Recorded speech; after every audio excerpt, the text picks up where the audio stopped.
నమస్తే. 2026 మాస ఫలితాల్లో సెప్టెంబర్ మాసంలో సింహరాశి వారి ఫలితాలు ఏ రకంగా ఉన్నాయో తెలుసుకుందాం. సింహరాశి వారికి సెప్టెంబర్ మాసంలో కొన్ని విషయాల్లో జాగ్రత్తగా ఉండాలి. ముఖ్యంగా ఆరోగ్య విషయాల్లో ప్రత్యేకించి శ్రద్ధ వహించండి. బాడీలో ఇన్ఫ్లమేషన్ ఎక్కువ ఉండొచ్చు, బ్యాక్ పెయిన్, జాయింట్ పెయిన్స్ ఇలాంటి విషయాల్లో. అలాగే ధన నష్టాలు కూడా ఎక్కడైనా లాంగ్ టర్మ్ ఇన్వెస్ట్మెంట్స్ లేదంటే ఇన్వెస్ట్మెంట్ చేసే దగ్గర జాగ్రత్తగా స్టెప్స్ వేయాలి. కొంత లాసెస్ అనేవి కనిపిస్తున్నాయి. ఇంకా మానసికంగా కూడా కొంత ఒత్తిడి చాలా ఎక్కువగా ఉంటుందన్నమాట.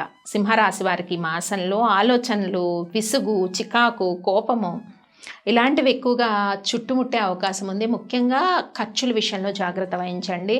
కొంత ఈఎంఐస్ కానీ పెట్టుకొని ఏదైనా లోన్ తీసుకోవడం ఇలాంటి వాటి వల్ల ఇబ్బందులు ఎక్కువైపోతాయి. సింహరాశి వారికి మాసం అంతా ఏదో ఒక ప్రాపర్టీ కొనుక్కోవాలను, ఇంకోటో అని చెప్పి చాలా లోన్ బర్డెన్ పెట్టుకొని కొనుక్కోవడం వల్ల చాలా టైట్ అయిపోతుంది ఫైనాన్షియల్ కండిషన్.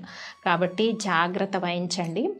ముఖ్యంగా ఆరోగ్య విషయాల్లో కూడా జాగ్రత్త తీసుకోవాలి. ఈ మాసం అంతా, సెప్టెంబర్ మాసం అంతా కూడా జాగ్రత్త తీసుకోవాలి. ఉద్యోగ ప్రయత్నాలు చేసే వారందరికీ కూడా ప్రమోషన్స్, ఇంక్రిమెంట్స్ ఇలా ప్రయత్నం చేసే వారందరికీ కూడా కొంచెం ఓపిక అవసరం. ఈ మాసంలో అంత అనుకూలంగా సిచ్యువేషన్స్ ఉండకపోవచ్చు. తర్వాత ఏ మంచి పని చేయడానికి మీరు వేరే వాళ్ళకి హెల్ప్ చేయడానికి వెళ్ళినా కొంచెం నిందలు ఇబ్బందికరంగా ఉంటాయన్నమాట. మంచి చేయడానికి వెళ్తే చెడు ఎదురవడం అంటారు కదా, అలాంటి సిచ్యువేషన్స్ కూడా సింహరాశి వారిని ఇబ్బంది పెట్టే విధంగా ఉంటాయి. జాగ్రత్త వహించండి.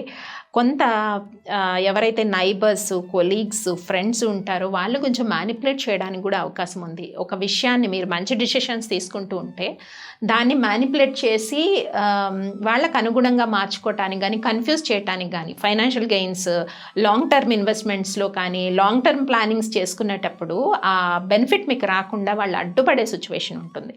కాబట్టి ఎవరు ఏది చెప్పినా కూడా దాన్ని ఎక్కువగా కన్సిడర్ చేయకుండా సొంతంగా నిర్ణయాలు, మీకు ఏదైతే అనిపిస్తుందో సోల్ఫుల్గా అలాంటి డిసిషన్స్ తీసుకోవడానికి ప్రయత్నం చేయండి సింహరాశి వారి మాసంలో. అలాగే విద్యార్థులు విద్య పట్ల శ్రద్ధ వహించాలి. ఏదైనా క్యాజువల్గా తీసుకున్న, ఓవర్ కాన్ఫిడెంట్గా వెళ్ళినా కూడా మీరు అనుకున్న ఫలితాలు రావడానికి అవకాశం కనిపించట్లేదు. ఇంకా బిజినెస్ ట్రాన్సాక్షన్స్ కానీ, స్పెక్యులేషన్ చేసేవారు కూడా కొంత శ్రద్ధ వహించాలి.